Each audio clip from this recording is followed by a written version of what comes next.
Ladies and gentlemen, welcome to Chanel Jasmine, the best novel Chanel for romantic stories. Hai guys, selamat datang di channel Jasmine, channel terbaik untuk menyimak novel-novel romantis. Mohon dukung channel ini dengan subscribe, like dan share video-video yang ada di channel ini. Terima kasih.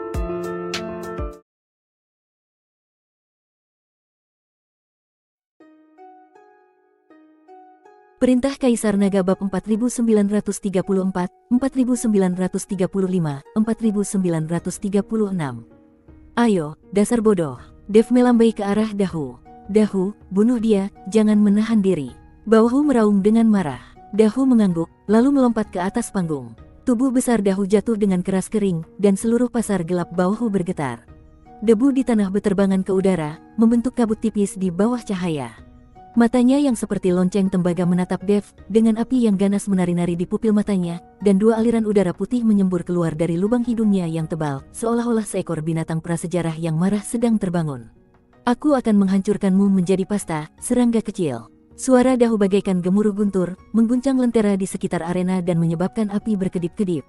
Ada kegembiraan yang kejam dalam suaranya, seolah-olah dia telah meramalkan adegan Dev yang diremukkan menjadi pasta daging.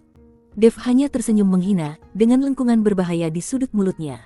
Dia menggulung lengan bajunya perlahan-lahan, memperlihatkan lengannya yang ramping namun terbentuk dengan baik, dan mengaitkan jarinya ke Dahu. Ayo, biarkan aku melihat seberapa besar dirimu. Suaranya tidak keras, tetapi terdengar jelas di seluruh pasar gelap Bawahu, dengan keyakinan yang tidak diragukan lagi. Bawahu mengangkat kepalanya dan tertawa keras, suaranya nyaring bagaikan lonceng. Nak, berlututlah dan mohon ampun sekarang, dan aku akan membiarkan tubuhmu tetap utuh. Dev tersenyum dingin dan tidak menjawab. Dia hanya menggerakkan pergelangan tangannya dan telapak jarinya mengeluarkan suara nyaring. Tindakan yang tampak biasa saja ini membuat hati Dahu menjadi tegang entah kenapa. Intuisinya mengatakan bahwa lawan yang tampaknya lemah di depannya sama sekali tidak sesederhana yang terlihat. Dahu memimpin serangan. Dia menggerakkan kakinya yang kuat dan bergegas menuju Dev seperti bukit yang bergerak. Dan retakan muncul di tanah di bawah jejak kakinya. Dia mengeluarkan suara gemuruh yang memekakkan telinga ke arah langit, dan gelombang suara tersebut menimbulkan riak-riak pada penghalang pelindung di sekeliling ring itu. Segera setelah itu, tinjunya yang besar menghantam Dev dengan suara yang menembus udara. Kemanapun tinju itu lewat, udara tertekan menjadi riak-riak yang terlihat dan menimbulkan ledakan keras. Kekuatan pukulan ini cukup untuk meratakan bukit kecil hingga rata dengan tanah. Orang-orang di antara penonton menutup telinga mereka satu demi satu. Beberapa di antara mereka yang kultivasinya lebih lemah bahkan terjatuh ke tanah karena angin dari pukulan tersebut, wajah mereka pucat pasi. Beberapa orang sudah memejamkan mata, tidak tega menyaksikan Dev diremukkan hingga menjadi bubur. Bayi berdiri di tepi ring, butiran keringat mengalir dari dahinya, tetapi dia merasa sedikit lega saat melihat penampilan Dev yang tenang. Dia menyeka keringat di wajahnya dan berbisik, "Menantu laki-lakiku, kamu harus bertahan." Akan tetapi, Dev hanya sedikit memutar badannya, gerakannya seanggun saat dia berjalan-jalan di taman. Tinju besar itu melewati sudut pakaiannya dan mengenai ring, seketika itu juga tercipta lubang berdiameter 2 meter pada ring yang dibuat khusus itu, dengan kerikil beterbangan kemana-mana dan asap serta debu memenuhi udara. Terlalu lambat, Dev mencibir, dengan nada sarkasme yang tak tersamar dalam suaranya. Sosoknya tiba-tiba kabur, dan sesaat kemudian dia muncul di belakang Dahu, begitu cepatnya sehingga dia bahkan tidak sempat meninggalkan bayangan. Apa? Bawahu tiba-tiba berdiri dari tempat duduknya, menatap pemandangan itu dengan mata terbelalak tak percaya. Jari-jarinya tanpa sadar menghancurkan sandaran tangan kursi, dan serpihan kayu berjatuhan dari sela-sela jarinya. Dev melompat ringan dan mendarat di bahu Dahu, gerakannya seringan daun yang jatuh. Dia berjongkok, menepuk pipi Dahu yang berjanggut, dan berkata dengan enteng, "Orang bodoh, bukankah ibumu mengajarkanmu untuk berhati-hati?" Dahu meraung dan mengulurkan tangan untuk meraih bahu Dev, namun yang dia tangkap hanyalah bola udara. Dev sudah menyelinap ke bahunya yang lain dan bersenang-senang. "Tikus sialan, turun ke sini." Dahu sangat marah dan menepuk bahunya sendiri dengan tangannya yang besar, namun setiap kali dia meleset sedikit saja dari sasaran. Di mata Dev, gerakannya sangat lambat seperti seekor siput. Setelah cukup bermain-main, Dev melompat dari bahu Dahu. Dahu tertipu, wajahnya penuh amarah dan dia meraung keras bagaikan banteng gila. Kemudian dia meninju Dev dengan keras, namun kali ini Dev tidak menggunakan tubuhnya untuk menghindar. Dev tidak menghindar ataupun mengelak, melainkan mencengkeram tinju Dahu dengan telapak tangannya. Telapak tangannya pun beradu dengan tinju Dahu dengan suara keras. Dalam sekejap, cahaya yang menyilaukan meledak dan gelombang udara yang kuat menyebar ke segala arah dengan titik tabrakan sebagai pusatnya. Semua orang tersungkur ke tanah karena gelombang udara dan harus mengangkat tangan untuk menutupi mata mereka. Saat cahaya memudar, semua orang terkejut saat mengetahui bahwa tinju besar Dahu telah digenggam erat oleh telapak tangan Dev, tidak bergerak sama sekali. Bagaimana mungkin? Baohu membelalakkan matanya dan berseru tak percaya. Dia tahu, kekuatan fisik Dahu tak tertandingi di pasar gelap. Dalam pertarungan sebelumnya dengan orang lain, dia selalu menghancurkan lawannya secara sepihak. Jadi sejak kapan dia pernah menghadapi lawan sekuat itu? Dahu meraung marah, otot-ototnya menegang dan urat-uratnya menonjol, mencoba melepaskan diri dari belenggu Dev. Dev hanya tersenyum dingin, lalu tiba-tiba mengerahkan tenaga dengan pergelangan tangannya, dan tinju Dahu pun diputar ke arah olehnya. Segera setelah itu, Dev menendang lutut Dahu. Dan dengan suara krek yang keras, tubuh Dahu yang bagaikan menara besi jatuh ke tanah dengan keras. Seluruh tempat itu sunyi senyap, semua orang menganga mulut lebar-lebar, tidak mampu berkata apa-apa. Mereka belum pernah melihat kekuatan fisik yang begitu kuat yang dapat melawan lawan yang ukurannya sangat berbeda dan bahkan mengunggulinya. Sekarang giliranku, Dev berbicara dengan lembut, dan meskipun suaranya lembut, suaranya meledak di telinga semua orang bagaikan guntur. Sosoknya melintas dan menghilang dari tempatnya dalam sekejap. Di saat berikutnya, Dahu mendapat hantaman keras di wajah oleh sebuah pukulan, dan terpental hingga menghantam tembok di tepi ring dengan keras, meninggalkan penyok besar berbentuk manusia di tembok.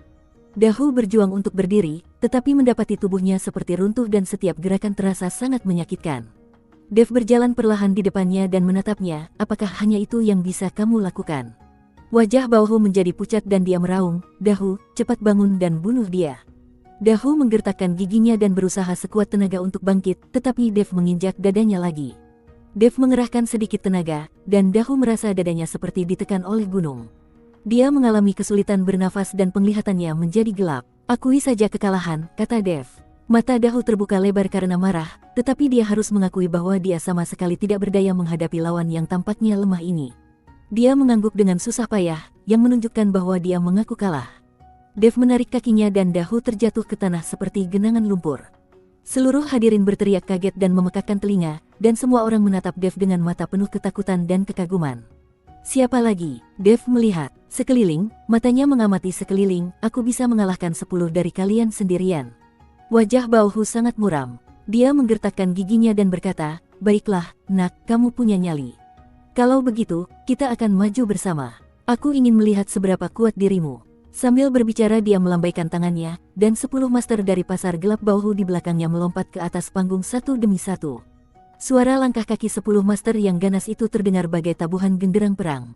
Masing-masing orang ini adalah ahli dalam pelatihan fisik. Yang terpendek tingginya lebih dari 2 meter, dengan tubuh berotot dan kulit yang berkilau metalik. Mereka mengelilingi Dev dalam bentuk seperti kipas, dengan kilatan haus darah di mata mereka, wajah Bai Yi berubah drastis, dan dia berteriak dengan cemas, menantu laki-lakiku, jangan. Jumlah mereka sangat banyak, kamu sendiri tidak sebanding dengan mereka. Kamu harus bersikap rendah hati saat keluar. Aku tidak bisa menghentikanmu jika kamu bertindak sok penting.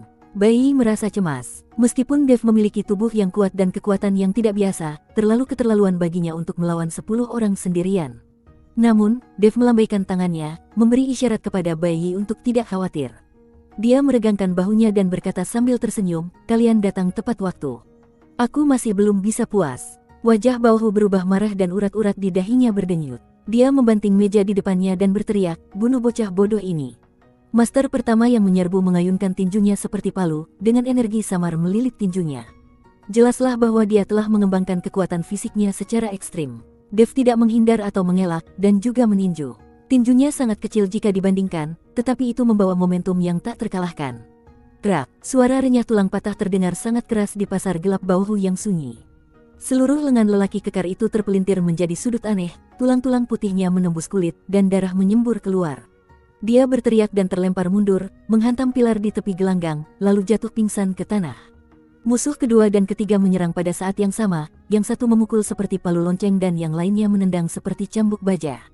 Dev bergerak cepat dan dengan mudah menghindari serangan itu, sementara tangannya dengan ringan menyentuh kedua pria itu bagaikan kupu-kupu yang terbang di antara bunga.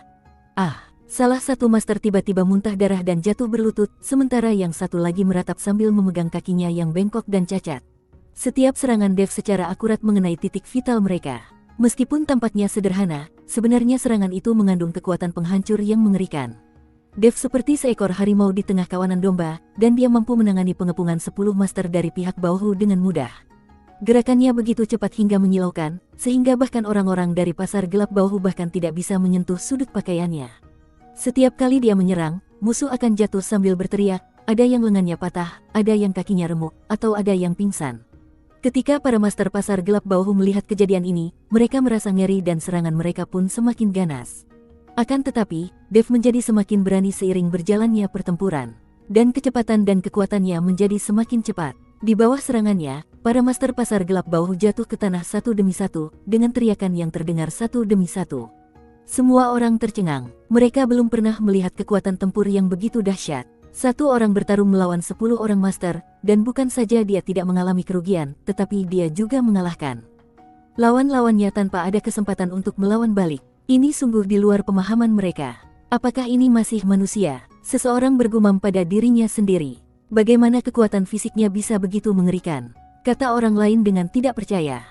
Seiring berjalannya waktu, situasi di atas ring menjadi lebih jelas. Dari 10 master pasar gelap Bauhu, hanya 2 terakhir yang masih berjuang untuk bertahan. Mereka memandang rekan-rekan mereka yang terjatuh di sekitar mereka, hati mereka dipenuhi rasa takut dan gerakan mereka menjadi panik. Dev memanfaatkan kesempatan itu, melesat, muncul di belakang salah satu dari mereka, dan meninju bagian belakang lehernya. Pria itu merasakan layar hitam di depan matanya dan kemudian jatuh ke tanah. Segera setelah itu, Dev bergegas menuju orang terakhir dan menendangnya. Hanya dalam beberapa menit, Dev menjadi satu-satunya yang berdiri di atas ring. Para master pasar gelap Bauhu tergeletak di tanah dalam keadaan berantakan, mengerang satu demi satu. Darah mewarnai tanah menjadi merah, memancarkan kilau yang menakutkan di bawah cahaya. Wajah Bauhu pucat pasi. Meskipun dia tidak mau, dia masih berkata dengan bibir gemetar, aku menyerah. Suaranya selembut bisikan nyamuk, sangat berbeda dengan kesombongannya sebelumnya. Bayi melompat kegirangan, semua kerutan di wajahnya terhapus oleh tawa, hahaha, aku kaya. Nuoking, cepat kosongkan gudang pasar gelap Bauhu untukku. Dia menggosok tangannya dan mulai menghitung berapa banyak bahan langka yang bisa dia beli dengan koin abadi ini. Dev berjalan perlahan menuju Bauhu dan menatap ke arah pemilik pasar gelap Bauhu yang tadinya sombong. Tatapan matanya dingin, seakan-akan sedang menatap seekor semut. Ingat, lain kali kamu bertemu seseorang dari pasar gelap Linghu kita, berjalanlah menyamping. Pada saat ini, secercah kekejaman terpancar di mata Bauhu, dan dia tiba-tiba mengeluarkan belati beracun dari lengan bajunya. Belati itu bersinar dengan cahaya hijau dingin, dan jelas dilapisi dengan racun yang mematikan. Kemudian dia menusuk tepat pada dada Dev dengan dahsyat, secepat kilat. Bersambung.